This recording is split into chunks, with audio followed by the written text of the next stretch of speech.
Hello, everyone, and welcome to another episode of Building Loved Businesses, the show where we talk to business owners to find out what they're building that is truly loved by their customers, their employees, and their communities. I'm Nathan Schock, and I'm joined today by Clint Davis, the founder and owner of Clint Davis Counseling and Integrated Wellness. Clint, welcome to the show. Glad to be here. Thanks for having me, Nathan. So, Clint, you're in Shreveport, Louisiana, and you've got offices also in Bossier City and Benton. But before we go into what the business is today, just give us the backstory. How did you get into counseling? I got into counseling, honestly, because of my own trauma and experiences. I grew up in DeVille, Louisiana, which is kind of central Louisiana, small town. Wasn't really good at school. Joined the National Guard in 2000, 2001, and 9/11 happened in the middle of basic training.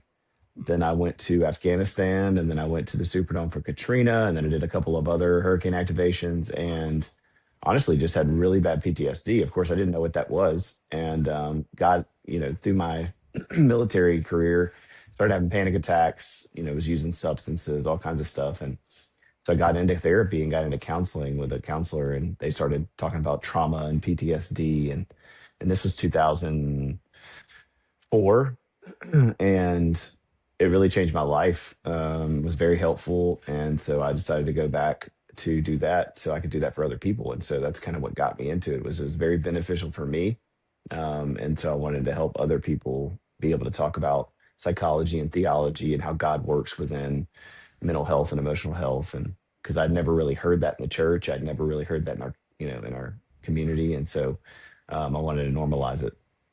Yeah.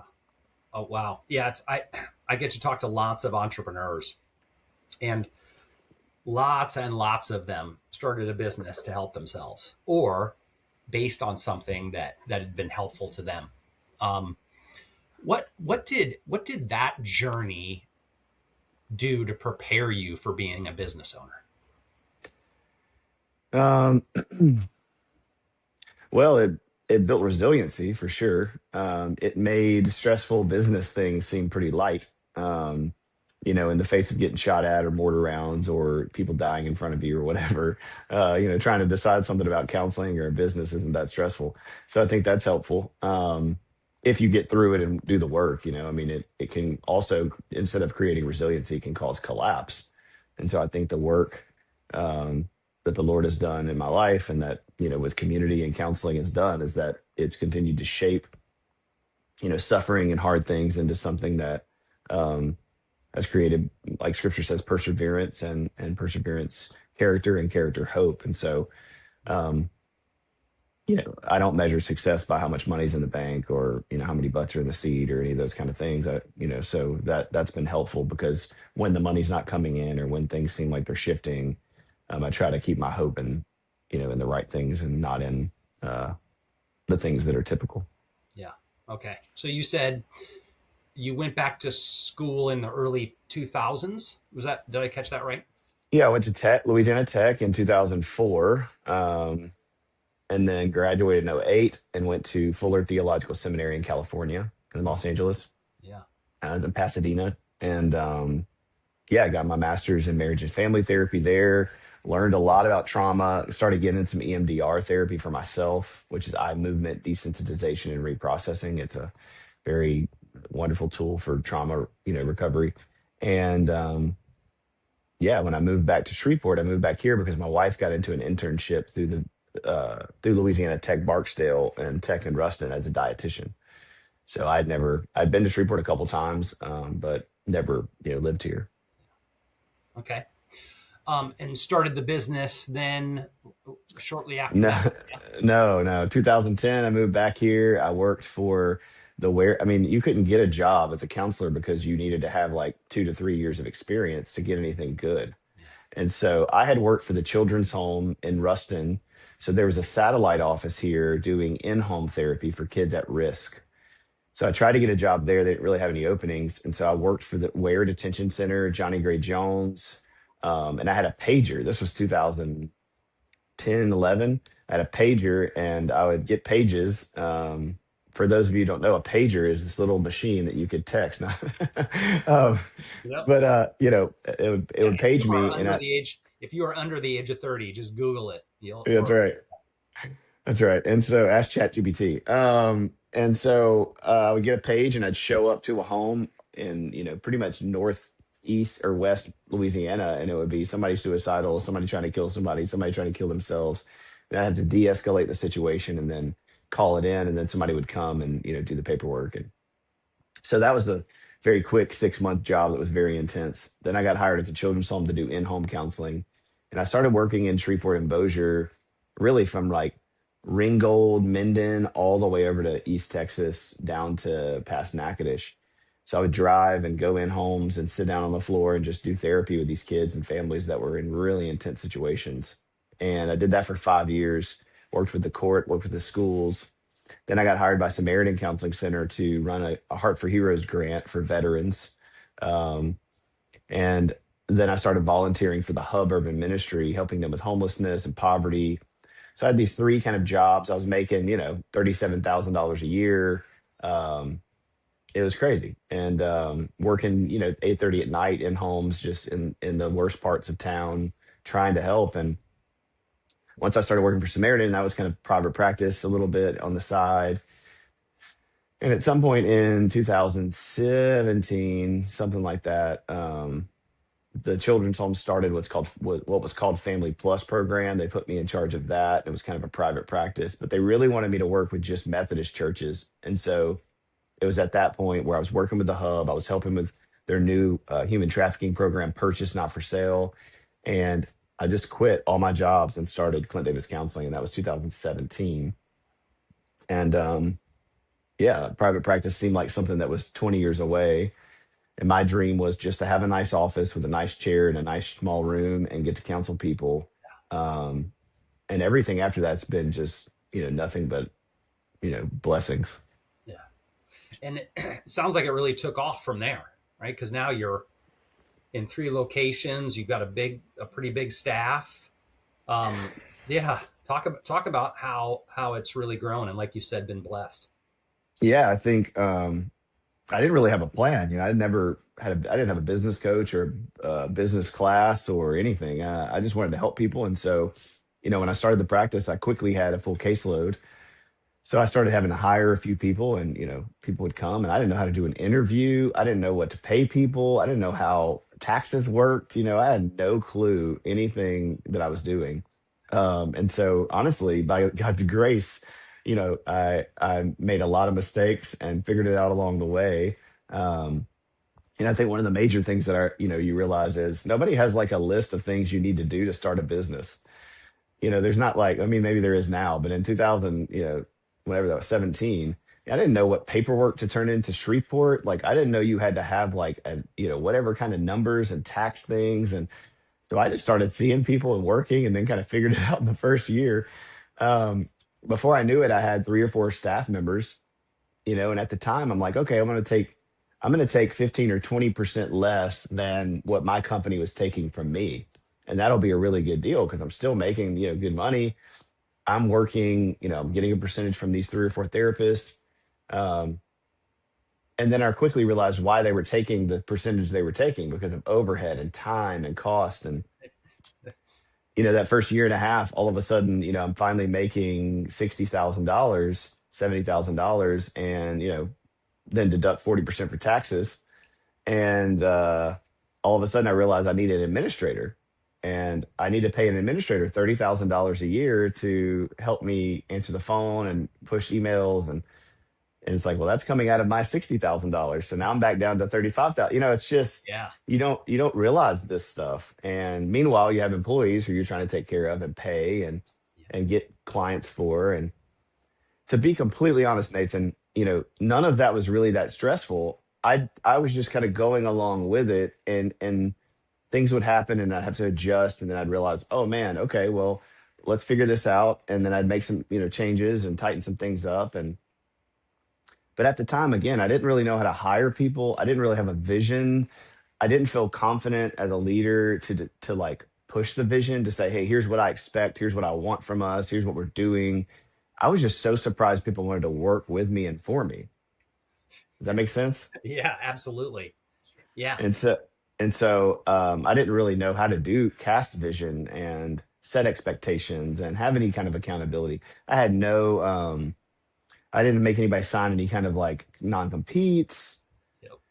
And so you can imagine the ways in which I got burned or hurt or, being an open giving person, just didn't know better. And saw those things as maybe rude or mean or whatever. And within the first 3 or 4 years, I realized, oh man, I've got to do some of this, learn my lessons. And so, next year will be 10 years. And we grew to, buy our own building. And now we rent two buildings and we own the big building that we're in. So we have a Light Holdings, me and Ross Githens, my kind of OG partner, on the building. And so that's kind of our retirement plan. And, and we have 20, I think 26 clinicians. So we have 8 biblical counselors, and then the rest are LPCs, LMFTs, or social workers. Yeah. What you're describing, Clint, is actually something that I see pretty commonly. And a lot of the businesses I work with start that way. It's someone who's passionate about doing the work. They start a business and find either that there's a real need or that they're delivering services in a new way, in a way that the Hmm. market just falls in love with. Hmm. And then the business starts taking off without really a growth plan, but it just Yeah. starts growing, and it throws opportunities at you to improve and become a better leader every day, right? Oh, every single day. Yeah. I mean, we're at a great place. We had a Christmas party this December, and I was looking at the staff and their families, and I could honestly say, like, I would send my wife to anybody here, that I trust everybody here. They know the plan, they're on board. And honestly, and that's the first time it's been that way in the 9 years we've been here. I mean, I've loved everybody that's worked for us, but um, I can say everybody's 100% in, and that's really nice. Got it. And what are they 100% in on, Clint? Because earlier you talked about how, as a new leader, you were a little hesitant to share the vision. But Hmm. now that's not the sense I get from you. I have a sense that the vision's pretty clear. Yeah, I think the vision for me is that we would be a practice that is engaged in a community that's not just sitting in our offices waiting on people to send us clients, but that in our personal lives, in our professional lives, where we go to church, where we attend businesses, that, as clinicians, we're here to impact Shreveport and Bossier in a significant way to make the fire department, the police department, the school systems healthier and better. And ultimately that's for me from a gospel centered presentation. Yeah. Now we see people who are not Christians and we work with them and we respect their values, and we don't try to proselytize or convert them, through lecturing them or using a Bible verse or being inappropriate. But there's so many people in Shreveport and Bossier who are churched, who claim to be Christians, who say they love the Lord, and they come into our offices and they can't even tell you what the gospel is. Yeah. They haven't been discipled. They don't feel connected to their church. They've never been challenged, and they're just in a lot of pain. And so we want to be a place that's safe for them to talk about either church hurt or talk about their past trauma, and listen and validate, and then support them for growth and change. To help be a mirror to them, to see, to not just validate and say yes. Kind of the new world therapy of, if I just tell you everything you say and like is true, then that's great and you'll be fine. It's more of, I want to hear you, I'm going to validate you, I want to support you, and then I want to help you meet your goals and help you see if your beliefs are congruent with your actual actions. And so, we want to be a part of healing in Shreveport and Bossier in a way that actually creates change, not just, more words and more conversation. Yeah. My my pastor just preached on that yesterday, right? Is that um, he looked out at the audience and said, all of you say you're on board, but about 20% of you are really involved in doing much of anything. And how so often it seems church is like, you can come be here as long as you don't make anybody uncomfortable, as long as you're not too broken or hurting. Um, how did church? And I noticed from your website that you do work with churches too. So how did that happen? And how can churches become a place where they can really help people heal? Yeah, I think we're in an interesting time in history where I think pastors and staff in the Western church in America, especially in Protestant churches, it's very business minded. It's very business oriented. You have a CFO, a CHO, CEO, an assistant, and they're burned out. Yeah, They're responsible for preaching, teaching, catering, weddings, funerals, births. There's usually three or four of them from anywhere from 300 to 2,000 people that are coming and going. Everybody's attending one weekend a month. So you've got thousands of people who are rotating in, different every Sunday. Um, and it's very seeker sensitive. I want people to feel comfortable, like you said. I want people to feel happy. I want people to come and feel like they're getting something out of it. And that's not what one that church is the people. Church is the body of Christ. It's me, it's you, it's what we do throughout the week. And then the church, the ecclesia, gathers on Sunday to worship, to perform the sacraments, to take communion, to honor God. And the staff and the congregation should be there on a Sunday to honor and worship and be thankful to God, to confess sin. And we just, if you show up and that's not what you're seeing, then that's the problem with calling it church. People say they go to church. I go to this church. I attend this church. And it becomes this like place we go instead of this thing we are. And so then the pastors and the staff, bless their heart, are trying to love the Lord and teach people, but they're just burned out and exhausted and frustrated. And yet the whole thing keeps moving because there's enough people showing up and enough people tithing and enough people being available that the money's there, everybody's getting paid, and so we just kind of do this thing. yeah, But where I think a lot of churches and pastors are turning is going, hey, this isn't working. We want to be relational with our people. People have new issues, new anxieties, new depression, PTSD. We have phones and technology and sexual abuse and all these things that a lot of these things have existed, but they're existing in new ways now. And I think the just average American coming to church is so much more hurt and in pain than they've ever been yeah, that people are just overwhelmed with what to do about it. And so part of our mission is how do we equip, support and encourage pastors and leaders, and not to blame them and shame them, but to say, hey, how can we come alongside you? So I see a lot of head pastors. I've worked with a lot of pastors all over the country, coaching and consulting and counseling. And as they get healthier, lo and behold, they start wanting to pass that same thing on to their team and to their staff and to their congregation. And then the others, that's kind of the bottom down and the top down. The bottom up is, I go and speak to church. I just was at a Florine last night speaking to a bunch of three different churches on parenting and my book that I wrote about keeping kids safe. And um, so it's like, there's two issues, like helping the staff and supporting them, and then educating and equipping the saints for the work of ministry, which are the congregation and those people. Um, so that's something that we're really really passionate about and want to see happen. hmm. Yeah. Well, I um, summarized that as it was a lot, but hopefully it yeah, made yeah, sense. absolutely it does. And you're right. More and more of those people who are showing up to church today are hurting. There's a lot of hurt in the world, um, and clearly that's part of why um, your business has been successful, right? Is helping hurting people. So Absolutely. One of our big things though that's different is we really want we don't want to be the answer. I don't think therapy is the ultimate answer. I used to say, oh man, you need to know all this information. And, I have all the licenses and degrees and letters behind my name and all this kind of things. And I'm glad that I have it. But, my main point with people now is like, I want you to have what you have with me with somebody in your life. yeah, I want you to have a pastor, a friend, a husband, a wife, multiple deep relationships where you can tell them the same thing you're telling me. They can grieve with you, pray with you, confess with you, carry your burdens. I'm just here to be an initial safe space for you to be vulnerable enough to get past the hurdle so then you can transition what we're doing here out into your life. And so that's the thing that I teach my clinicians and my therapists is how are you connecting them to the community, the amazing people that are around us in Shreveport and Bossier?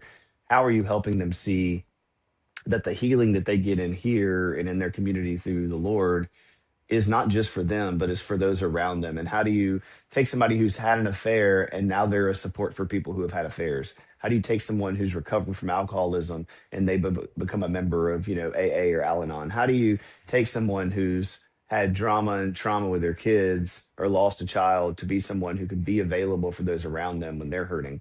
So instead of just having this like individualized, I'm getting better for me and I recovered for me, it's yes, that Yeah. so that I can then go and be a light in the darkness to other people around me. Yeah. Love that. So let's come back now to the kind of present day. Sure. We talked a little bit about your early business journey and how you started out working long, long hours as a counselor in many different roles. Now you've got, you said, 26 practitioners working for you.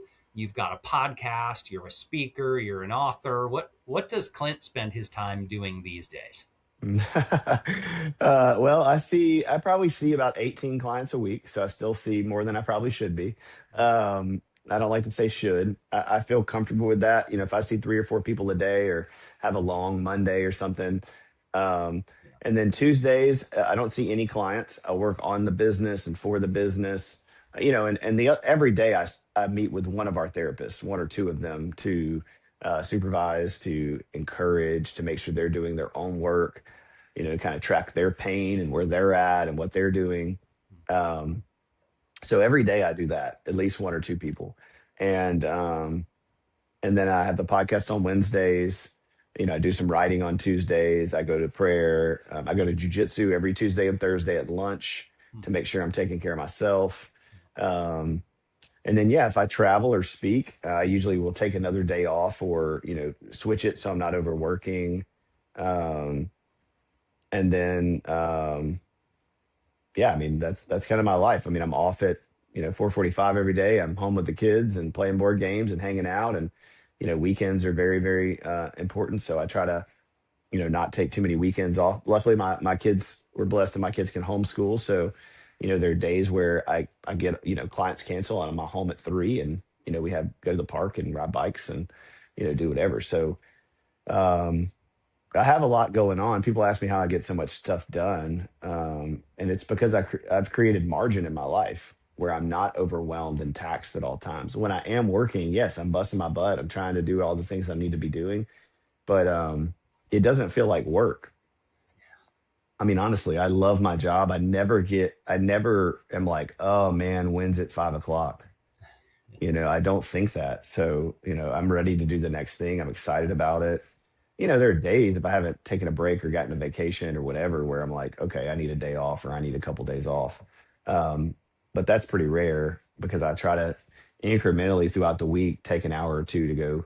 I go to Norton with one of my elders and we pray for an hour, or I go to jujitsu and I talk to my friends and I drive back and get in the word and I go to coffee or lunch with some of my staff or my friends and we process and talk. And so I'd say the reason that I can stay kind of centered is that, I mean, 5 hours a week, probably 6 hours a week, I'm talking to someone about my own issues, my own life, my own sin, and I'm being honest and transparent.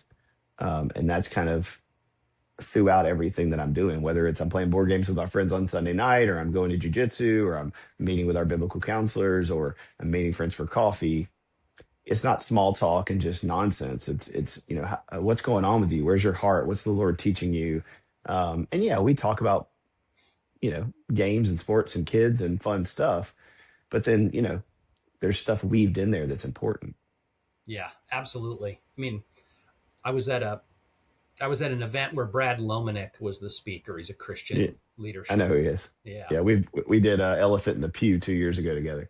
Oh, nice. And his message this time was that the average man in America has less than two friends, Hmm. like one and a half friends. And when you talk about business leaders, it gets even fewer, right? Most Yeah. business leaders, CEO, founder, whatever you want to call it, they feel like they have to show up for everyone, and they don't have anyone pouring into their life or holding them accountable or doing those Yeah. things. That sounds like that's a key part of your routine. Oh, it's every day. I mean, every Wednesday, every other Wednesday, all eight of us, and then every other week, three of us meet together, our biblical counselors, and we literally just confess sin. We cry, we encourage each other, we laugh. Every single Wednesday we have that going on. And then I have, you know, six elders at my church. Every single one of them are encouraging and edifying to me. Two or three of them I'm closer with, and we talk at least multiple times a week. I meet with my pastor every Tuesday for 2 hours, every single Tuesday for 2 hours from 2 to 4, and just process and talk about the church, talk about what we're doing, how we're, one of my elders, the Weston Brown. And so, yeah, I mean, I literally have to create space where 6 or 7 hours a week Yeah, I'm trying to like be in relationship, yeah, you know. Now I don't make money when I'm doing that. I'm not marketing the business when I'm doing that. Um, but it's necessary. And so yeah, man, I mean, but that's new. I mean, I haven't had that forever. That's been the last 3 years that I felt like that's been really solid and consistent and been growing.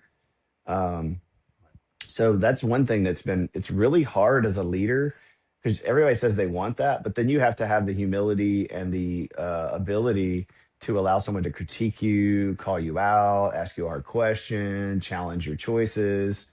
yeah, Um, but man, I want that so badly. I don't always like it, but I know that if I posted something or said something on a podcast like this one, if I posted something on social media, or if I said something in a staff meeting that was off brand, outside of the Holy Spirit, I'd have 7 to 10 guys who immediately would lovingly be like, "Bro, what are you doing? Like, what's going on with your heart? Like, that is not you. Like, that is not who you are. Like, you said this. Like, is that what's going on?" I mean, that would literally immediately my phone would blow up. And so that accountability is so important. The other thing is I just have no secrets in my life. So there's, the guys who are in my life, I'd say 7 to 10 guys know every sin, every struggle, every marriage issue, every parenting issue, every financial issue. And so, there's nothing that would be a surprise, nothing that could come out that my closest people wouldn't go, "Oh, yeah, we talked about that Tuesday." That's invaluable to me because I can walk around in a state of peace where I'm like, anything that I'm feeling shame about or struggling with, I have people who know it and love me anyway. And if I could say anything that's impactful to business leaders is, if you have stuff going in your life that are secret, that are private, that are struggles, sins, insecurities that other people don't know, then you're going to struggle with ever feeling known and supported, because the lie that the devil tells you is, if they knew this or they saw this in me, they yeah, would leave me or abandon me or never work for me. And the power in being confessing and being honest about your failures and faults, and people still stay, there's nothing any more powerful than that as a leader, to keep pushing and keep trying to be the best that you can be. yeah. And there's a flip side to that too, because I talked with a business leader not that long ago who was shocked to find out that one of his employees had covered up a six-figure mistake or tried to, Whew. right? But when he started realizing, okay, how do I relate to my employees? I relate as the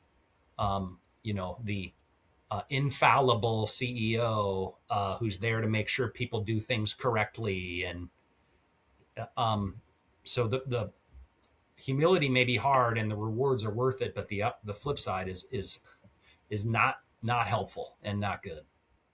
No, for sure. There's a thing I tell our therapists all the time, especially the new ones. And I spoke at Louisiana College last week to about 150 social workers. And they're just soaking up information. And I said, look, there's going to be plenty of times throughout your month where you're sitting with a client and they're telling you something. You're sitting in a moment, and this happens to me multiple times a year, where I'm sitting there and I think, oh my gosh, this person needs professional help. and I realize I'm the professional that they're paying to help. And it's like I've been doing this for 17 years and still feel that way occasionally. Um, so nobody's above needing help or struggle, or struggling or having a moment of feeling overwhelmed or like I'm not capable of doing this. And as a Christian, the solution is that's right. You're not. Like you have been given Yep. the Holy Spirit to intercede for you on your behalf and help you and to overcome your own proclivities and sins and struggles. Um, and God is so good and rich and gracious that, if I don't center myself on Christ and who He says I am and what He promises to me in my life and to the clients that I see, Yeah. then the rest of it just falls apart. And if I truly believe that, then I have to act that way.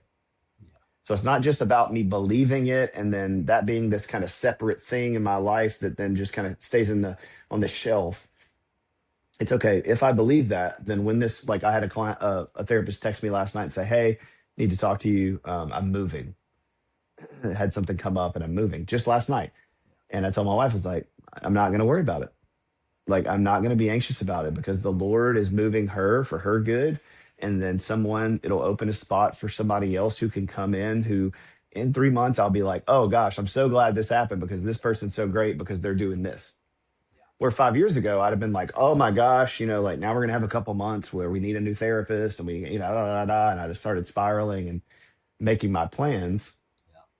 But after a decade, I'm trying to center myself. Not that I don't feel anxious, Yeah. you can, but I'm not, I'm trying not to act on it. I'm trying to act on what I know to be true and what God has done for a decade now, in spite of my mistakes and my screw ups and what I think is going to be disaster.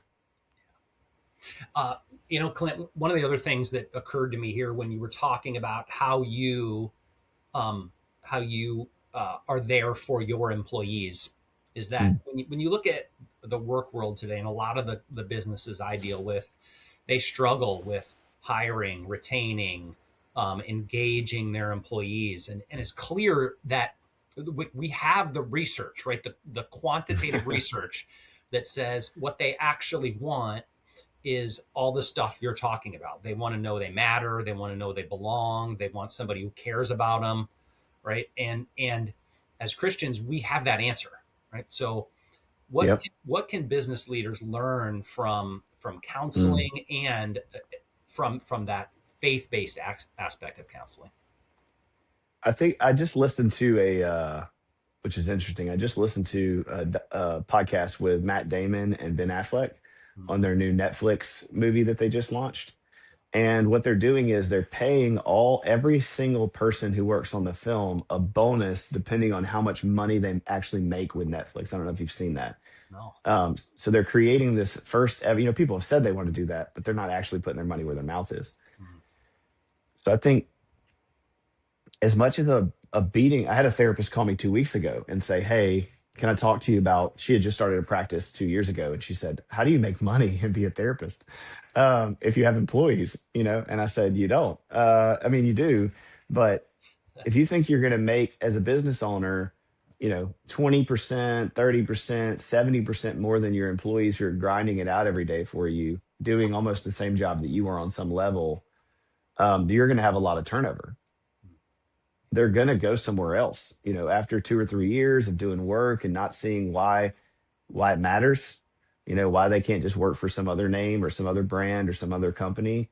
Um, they're going to leave. And you're going to have some who just want their name on the door, and that's fine. They want to do their own thing. They want to do what I did. And I celebrate those people when they leave and they say, "Hey, I just want to go do my own thing, or I have this vision God's given me. I'm moving to Texas. I'm moving over here." I'm like, "Great. I'll pray for you and send you on your way however I can help. We're still here. We're still available." Um, so I think that's important to really check your heart and go, can you sleep at night, making X amount of dollars more than all the people that are right next to you? And so with our P&L and our, I can look at that. I can show people. I mean, it is what it is. So there's nobody that's going to look at it and go, "Oh, I'm getting hosed here. You're doing all this and your life and your family's going on vacations and buying jets and doing all these things. And I'm over here like struggling and suffering." So I think that's really, really important to not only just physically and emotionally take care of your people, but genuinely try to make it to where, yeah, obviously you want to get paid for the extra stuff you're doing, and you're going to make more money because you're doing more and you started it and you took the risk. But how much more? Mhm. So I know there's practices and business owners who, they get it going and they want to have this kind of what's the word, not floating income, but what is it when you have money making money that you're not doing anything Oh, with? passive. Yeah, passive income. Like the idea of passive income is such a funny thing, especially millennials. They're like, oh, I want to make passive income so I can just hang out. And it's like, dude, passive income takes so much effort and work to get to a place where you're making any passive income. Like you're basically just repaying yourself back for a decade of grinding. Right. Um, so I don't know, man. It's kind of the same thing with retirement.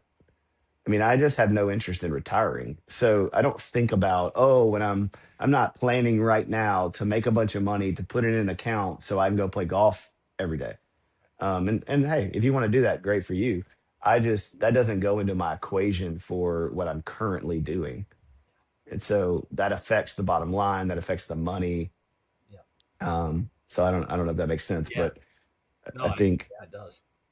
I want to go to sleep at night going, I can look at the P&L, I can look at the money I'm making and what I'm doing and how I'm working and what it's providing for the people who work for me. And I can ask them straight up, hey, are you good? Where do you feel like, I could tweak things? Where can we cut fat? Is there anything I could do more of? And they would genuinely say, no, I literally can't believe this is happening. Um, I have a guy right now who's in his master's program. He's getting his license, and they have these, have some of practices coming in and sharing their percentages and what they get and what they provide. And, luckily he comes back and goes, oh man, like, you know, Yeah. this is a great deal, you know. Okay.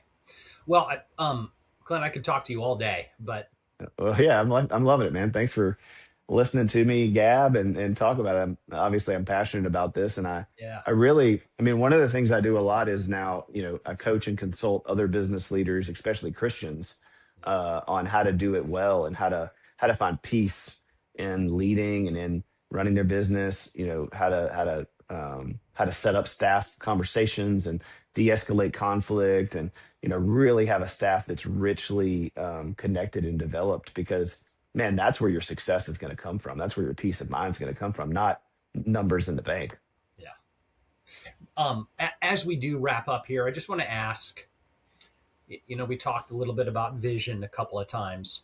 What's the forward vision for Clint Davis counseling and integrative wellness? Where do you see this going in the future? I'm always hesitant to cast too much vision because I don't want to get ahead of God. You have to have a structure and a plan and a direction, but you also can't try to force things, because then you can't. If you cast too much vision, you can't change. If you say we're going to do this and this is how it's going to go, and you have to change that because of life, then you become a leader who makes promises you can't keep. And so I like to have the general kind of quarterly, here's where we're going, here's where we are right now, here's what we're trying to do this year. Here's what I think we could be doing in 2 years or 3 years. Um, as of now, the new thing, which we haven't announced, but I can say it on here, is we are starting a nonprofit, um, so that we can centralize good Christian counseling. We can provide connections between churches and counselors, so that people who come to therapy who want to go to a healthy church can go to those churches, because those churches are supported and equipped and trained and doing what they're supposed to be doing. And those churches can have a list of referral sources that they go, oh, this person's not going to undermine theology. They're not going to undermine the community. They're not going to undermine the things that we're doing. They'll work hand in hand with this person to help. And again, churches and people don't have to sign up for any of that or be a part of that. They can continue to come to therapy and keep it completely separate from the rest of their life. Mhm. I just don't think that's a sustainable long term goal for us. Yeah. I mean, obviously we're going to respect people's privacy, but I think community support and connection is really, really important. And so the nonprofit is called A Verse in a Village. And the idea is that you need scripture, but you also need people.